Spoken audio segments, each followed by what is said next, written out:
There's a street in Massena, New York, so divided, they had to split it in half and give each side its own personality.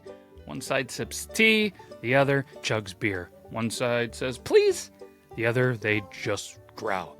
Welcome to Orvis Street, East versus West, the Civil War of Sidewalks. And trust me, this isn't just a road, it's a rivalry. Massena, New York, a quiet town known for its rivers, industry, and apparently its inability to get two sides of a street to play nicely. A town known for its hard-working roots, frozen toes, and the kind of pride that makes people say, we're tough, because the winners raised us that way. But tucked between the hardware stores and the snowplows lies one of the town's greatest unsolved civil disputes, Orvis Street, East versus West.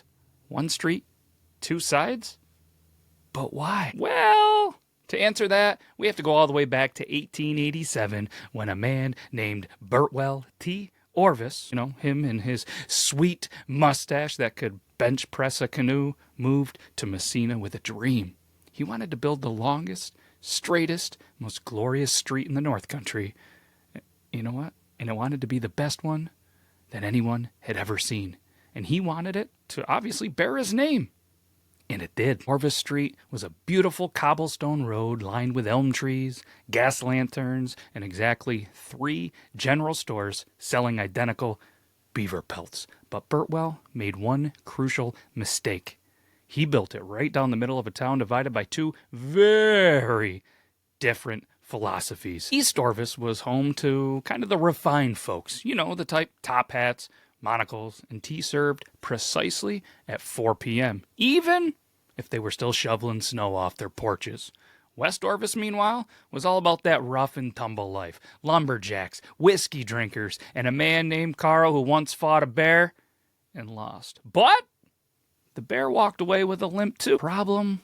Burtwell Orvis built one road for 2 very different kinds of people, and neither side was willing to change. First, it was the minor things. East Orvis, they wanted cobblestones. West Orvis said, nah, give us dirt. Cobblestones hurt when you fall off your wagon drunk.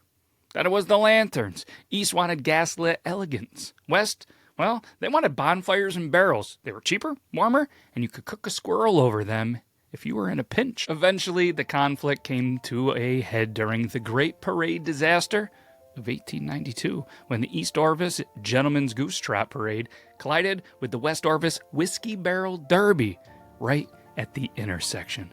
Feathers, barrels, bagpipes. It was pure chaos. Burtwell, trying to keep the peace, and his street, made the only decision that he could. He legally split the road into East Orvis and West Orvis so each side could pretend, well, that the other side didn't exist. He even installed a neutral median strip, which happened to be a 2-foot patch of gravel guarded by a feral raccoon named Judge. But despite the split, Massena kept grinding, and folks around here have plenty to be proud of. Like in 1902, Massena became home to one of the first hydroelectric plants in the U.S., using the power of the almighty St. Lawrence River to light up the North Country and spark the town's industrial boom. Then came Alcoa, a.k.a. the Aluminum Company of America. Also, in 1902, Massena quickly became a hub of aluminum production, helping shape everything from soda cans to space shuttles. And obviously, let's not forget Massena's strong union backbone. This town fought for fair wages and rights, and they never backed down from a frozen picket line if it meant a better life. Today, East and West Orvis Street still does exist. They're technically the same road, but ask a local and you'll hear, oh, you're headed to West Orvis? Pack pepper spray and a sense of humor.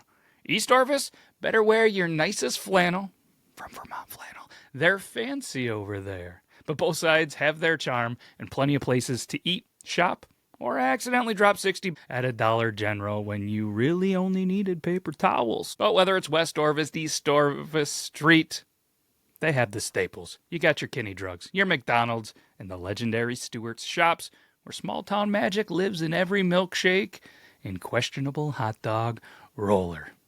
And then, East Orvis, you've got gems like the Italian Affair and the Sacred Heart Church, which has kept the town spiritually caffeinated for generations And if peace is ever to be restored, it'll happen over a pint at the Gristmill Brewery just off Water Street. It's not technically on Orvis, but let's be real. That's where the borders blur after 2 flights of craft beer. Am I right? Rumor even has it that mail carriers still switch hats when crossing the invisible border. And if you stand just where east becomes west, you might feel it. You know, a shift in the air, a subtle tension, and the distant sound of a goose honking and a whiskey cork pop. So, what's in a name? In the case of Orvis Street, well, everything. A street divided not by geography, but by personality, by tea and whiskey, by geese and barrel races, by one man's dream, and one town's, well, inability to compromise. But hey, at least it's not called Passive-Aggressive Avenue. Yeah, if you got a strange-sounding street where you live, or near where you live, or that you've just seen while you're out and about traveling, drop it in the comments, and don't forget to like, subscribe. You know all that YouTubey stuff, because it really does help the channel, and we want to continually bring you more truly kind of true stories from Street Sign Storytime. Check out all of the great local businesses, not only in Massena, in all of the areas. You know, like our friends over at Maple City Auto in Ogdensburg, New York. You need an oil change, the boys got your back. And all the other mechanical stuff. That's just the first thing that came to my mind. But either way, check out all the links in the description. All the stuff on the beardlawstudio.com. We can't thank you enough for taking some time out of your busy day to give us a listen. And if you're driving through Massena, or you're driving through the North Country, or you're driving in a different state, and you see a funny street sign, not only take a picture and send it over to us on the Instagram or matt@beardlaws.com, let us know in the comments, and we will tell you all about it. That's all we got. We'll be back next week. Take care, everybody.